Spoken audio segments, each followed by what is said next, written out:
So we have a debate on game app stores, gatekeepers, or growth engines.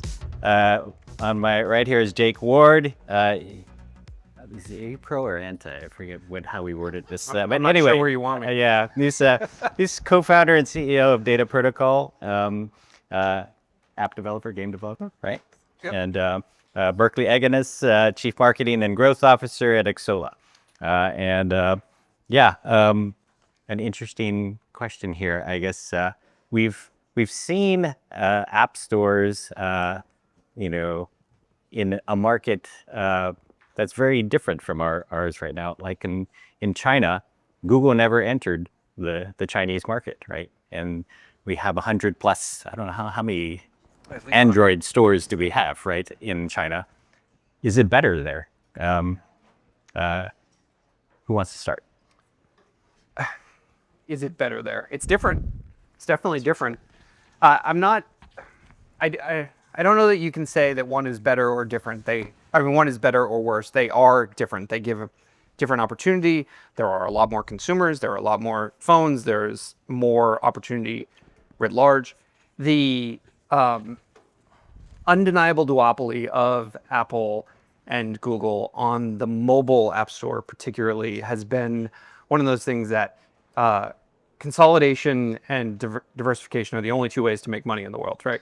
The consolidation over the last 10 years has been a direct result of Apple setting the bar way up here in terms of quality and the ability to make money, and Google chasing them through interoperability wars and 7,000 plus screens and just utter bullshit when it comes to their SDK and having to fix it around Play. The result has been that consolidation, and now, yes, their pricing is oddly similar, but the larger issue isn't about that there's only 2 stores. We've seen what happens in Europe and the US when there's 100 stores. People didn't use them. AT&T had one. Sprint had one. You guys remember Sprint? Handsets had them. Samsung had their own store. They all got folded up because people just didn't use them. And also people took 70% of the Right. developer revenues, right? Yeah, and in China, that hasn't been the case, right? The ability to code once and spread it out over 100 different stores is a lot simpler than it was when you had to code and re-up and push and get through the process. And they also don't have the same privacy requirements that we do. Mm-hmm. Okay. Berkeley, response? No, I would say, just to kind of to add a little bit onto that, is anything that gives the developer the opportunity to manage that experience, to be able to be more targeted to their audience. Though you look at it in China and different places like that have multiple stores, they know their target audience. They know who they're going after. So as a developer, you can go to this channel or this app store and go, I know exactly who I'm targeting to and who I'm communicating with. Versus here, stateside or in the West, where you have the two going into it, it becomes more complicated. There are more steps to understand that dynamic of what's going on, and then particularly when you want to monetize outside the App Store, which we are very pro about.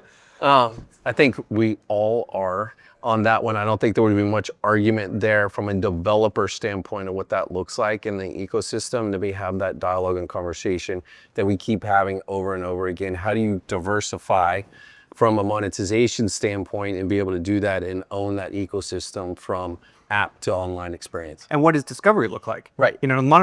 So I'm wearing a couple of hats here tonight, actually. So in 2012, I founded the Application Developers Alliance. I ran that for a while, and I've since retaken the chairmanship of that organization, which is pretty steadfastly, developers, like, what can we do? How do we break through?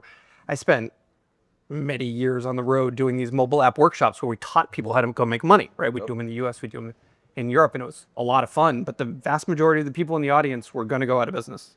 They were never going to break through the marketplace. The ad companies that were selling revenue, were making revenue for in mass, were going to do just fine. The other hat that I'm wearing is as founder of Data Protocol, which, if you've built anything for Horizon in the last 18 months, you've touched some of our content. We onboard everybody that builds in Meta Horizon now. So that's the store that I'm looking at and saying, well, that's interesting, right? We're moving in this direction too. I don't think the issue we're going to have is that there's only 2 mobile app stores. I think the issue we're going to have is that there's going to be 50 different app stores across technologies, which is our channels. That's how we are going to be able to deliver that.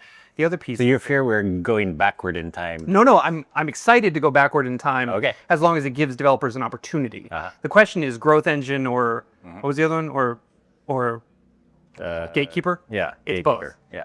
They're almost always both. Okay. But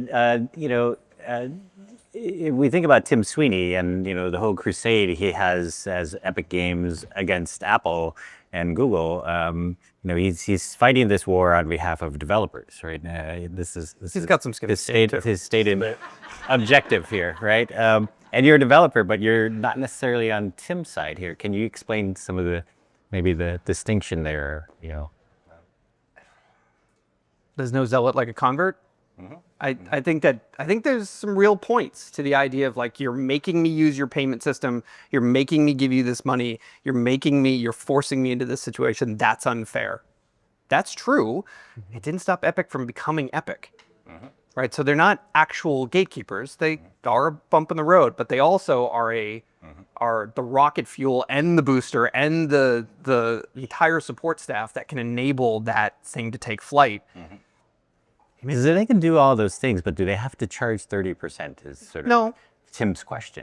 Which is a valid question. know. But the vast majority of developers never pay anything, let alone 30. They pay $99 a year. They never pay the 30%. It's like 92% of all apps published anywhere never give money to the App Store. Are you giving up, or are you No, debating not that? giving up on that one. It's no, it's an interesting dialogue. I mean, we saw what was happening, we saw what was coming. That's when we launched the original web shop to be able to enable that in 2021, 2022, and make that a possibility and make it available. He is a crusader, and we are very pro that. Anything that opens it up for a developer, no matter who it is in the industry, it could be somebody in this room tomorrow that leads the charge that makes that happen, to enable it. And you're going to see that impact not only just with Apple and Google and what's going on, but it's really changing and making people think about the monetization strategies that they're going after and what they're going to go pursue to go diversify, to own the whole stack and what's happening across that ecosystem.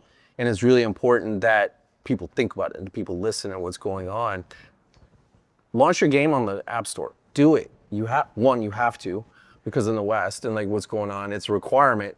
Be there in what's going on, but there are ways, things that are changing with DMA in Europe, things that you're seeing in Korea and the monetization, the rules that are getting tweaked. Governments are like, that's not really what we said. Yeah. Like what we thought about. You're seeing those conversations in South Korea going, that's not really what we said. You're gonna see some new things come out of there as well. It's not 27%. Like it's supposed to be much lower, guys. Yeah. Like it's supposed to be was the plan and like the idea and what's happening.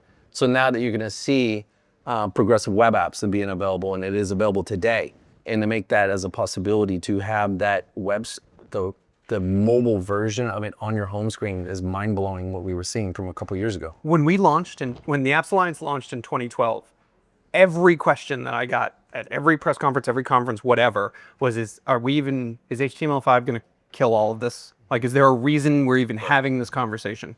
This was months after Jobs had ripped Flash out of every app on the system, and people were just losing their minds. And the question then was, what about sideloading? What about HTML5? It's just repeating itself, right? And that's okay. That's how the market is supposed to respond to this thing. That it will repeat it without a judicial remedy sort of begs the question, why do you need a judicial remedy? You need crusaders. You need people that'll build better products and beat them in the market, which is always I think Matthew Ball may have picked this up from Tim, but one of the arguments he made in the Metaverse book was that if you have to reinvest in the next generation of things to come, like something like the Metaverse, you're never going to get there if somebody's taken 30% away from you. You're just going to sort of be surviving day to day. And, you may go under at some point. So that, it isn't just a number, but it's, I guess, such a high number that reinvesting profits is not possible.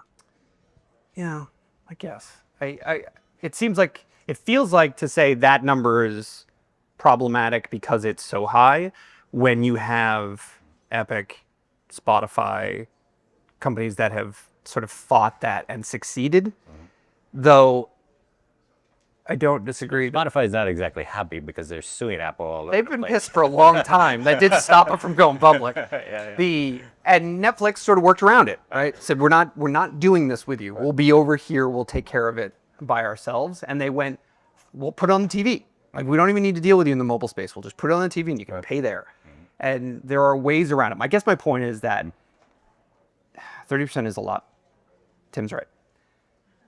It also feels arbitrary if it's not scaled to growth. But my preference is never for judicial remedy. It's always for kick their ass in the marketplace, and it can be done. It has been done. Well, and it come up into the whole like rotation. We talk about technology repeating itself and ideas repeating itself. Can somebody really own the metaverse? No, I don't think so. There's a whole book our founder wrote on this idea that you cannot own the metaverse. It's open to everyone and having equal opportunity and access to do that. Same thing with the app, with mobile apps and mobile engagement. Yeah, there's a distribution that has to go into it, but can you really own that whole ecosystem? Because it's not just 30. It's 30 for the transaction. It's 30 to promote. Next thing you know, at 18 to 22 cents on the dollar, you're screwed if you're a developer. To develop a true business. You might have a great game and a great idea and it's something cool, but how are you gonna make payroll? How are you gonna do different things? How are you gonna go to version 2.0, version 3.0 of your game? Or you launch it here, say San Francisco, and we want to take it to Paris. Like it's not possible, right? Because you don't have the money and the capital to go do it and to understand the tax, the legal, or compliance, everything that goes with it. I agree completely. I'd like to see more success as the rule rather than the exception. Yep. I think that's a given. The ability to start a business, grow it, and sustain it over years and years and decades. One of my original board members was Mobile Deluxe, Josh Hartwell at Mobile Deluxe in LA. 2-man shop that turned into a 12-man shop, put his kids through college, did the whole thing, built some great games.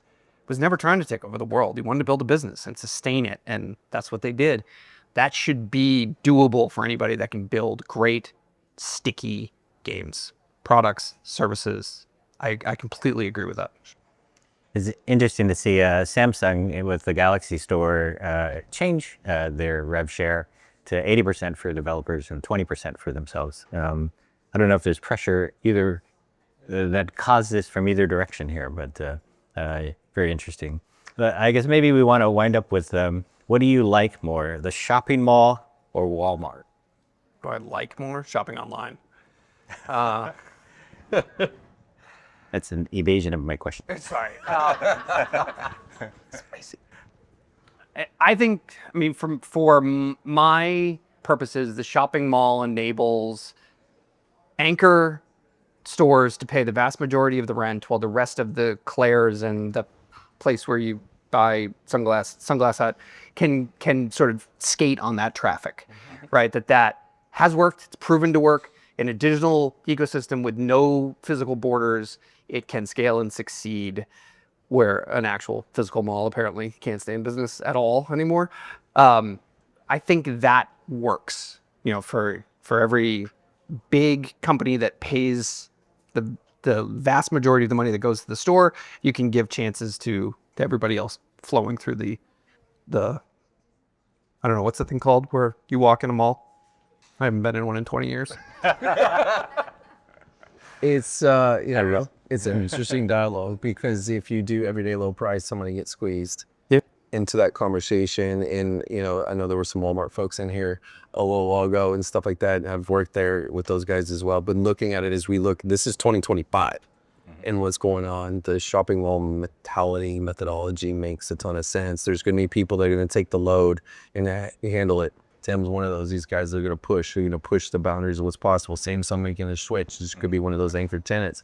And then everybody's going to benefit all the way down to the kiosk. I don't know if you haven't been in a mall, you may not know what a thick little kiosk that they like push out there and like going into it. And these young, up and coming, hungry college, call it dorm room developers, garage developers, indie developers. It could be us three building a game, putting it together and launching that out there, have the opportunity to be successful. Now, I think that's the beauty of what's happening because it gives everybody that equal opportunity to build something incredible, not just creatively, and have it in there. So it's a cool thing to experience, but to make a business out of it. And not to belabor the point, but in that instance, not everybody has the same opportunity because they are bound by physical space, right? The kiosk can't do scaled business like a Macy's. That's the current app store model, to my mind, is that you have 5 or 6 major players that are generating the majority of the revenue and paying the bills, but everybody has a chance to scale, to scale, to scale. Inside of Walmart, you're putting stuff at the end of the aisle that flies off the shelves next to things that will never go anywhere. And Walmart's putting its own white label stuff on the shelf. Awesome. How do we do? Good. Right on top. Okay. Who do you guys think won this debate? Anybody say pro apps, pro lots of app stores, just players, or pro 2 app stores? I don't know. I have a question. Go ahead. Yeah, sure. So, I'm a child of the 80s and a Mali girl. I know a mall, like a good mall. Yeah. The today's mall experience it just pales in comparison. So like the joy of the shopping experience in the 80s, right? Where in stores were curated very thoughtfully and you could tell people kind of who you were from that experience. Why are there no stores in the digital space try to do that? That's well, that to Berkeley's point. That's what the Chinese model is, right? Is that a store that would be like, this is the things you're into, is where you would go to pick up the apps you were looking for that would be specifically. I mean, there's no reason we can't have it. There's nothing that's stopping us from having that right now. You'd have to have an Android phone, but that's Right. It's Is the power of the gatekeepers, maybe? iPhone is Apple is what's stopping it. You could put that stuff on an Android. you can figure, is that a Samsung situation that comes into it? Because I think this is one of those situations. We're behind again in the West. That Asia and APAC and particularly China is way far ahead of us in this idea and really knowing who the user is. Forget the government conversation for a second, but like what's happening and really can target market that segmentation and what's going on. And we're all in the masses. We're still in the one size fits all for everybody. And that's not, we're learning that more and more as you get into from the digital economy. And if we learn anything from the COVID lockdown situation, and everybody's different. What you want in a game, what you want in a game, what you want in a digital experience, how you use your phone. But at its core, that phone is your ecosystem. That's your ethos. That's the best relationship you have. Blow your head off for a second. But your most intimate relationship with your stupid phone.